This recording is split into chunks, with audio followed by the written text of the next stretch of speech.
નમસ્કાર. ગુજરાતની રાજ્યમાં ફરી એકવાર ગરમાવો આવી ગયો છે. એક તરફ ચૈત્ર વસાવાની જામીન અરજીને લઈને સૌની નજર કોર્ટ પર છે, તો બીજી તરફ મનસુખ વસાવાના ભાજપ વિરોધના નિવેદનો સંભવિત વિરોધ લઈને રાજકીય ચર્ચાઓ તેજ બની રહી.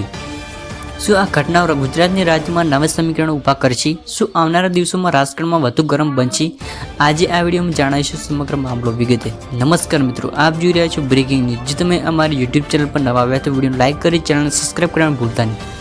મિત્રો, છેલ્લા કેટલાક દિવસોથી ગુજરાતની રાજ્યમાં અનેક ઘટનાઓ એક પછી એક સામે આવી રહી છે. ખાસ કરીને ચૈત્ર વસાવા સાથે જોડાયેલા કાનૂની મામલાઓ લોકોનું ધ્યાન ખેંચ્યું છે.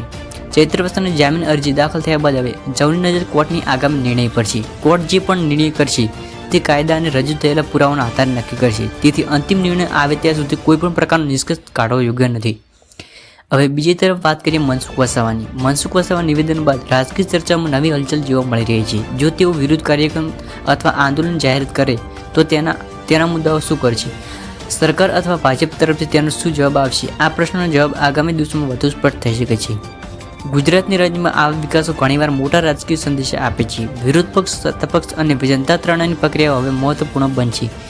આગામી દિવસોમાં કોર્ટની કાર્યવાહી, સત્તાવાર નિવેદનો અને રાજકીય કાર્યક્રમોની સમગ્ર ઘટનાઓ નવી દિશામાં આપી શકે છે. તેથી અફવાઓ કરતાં સત્તાવાર માહિતી પર વિશ્વાસ રાખવો વધુ યોગ્ય રહેશે. તો મિત્રો, ચૈત્ર વસાવાની જામીન અરજી અને મનસુખ વસાવાના સંભવિત વિરોધને લઈને રાજકીય માહોલ ચોક્કસ ગરમાયો છે. હવે આગળ શું થાય છે તેના પર સૌની નજર રહી છે. આ સમગ્ર મામલે તમારું શું મંતવ્ય છે? કોમેન્ટમાં જરૂર લખો. વિડીયો ગમ્યો હોય તો લાઇક કરો, શેર કરો અને ગુજરાતની વિશ્વની રાજકીય અપડેટ માટે ચેનલ સબસ્ક્રાઈબ કરવાનું ભૂલતા નહીં. જય હિન્દ, જય ગુજરાત.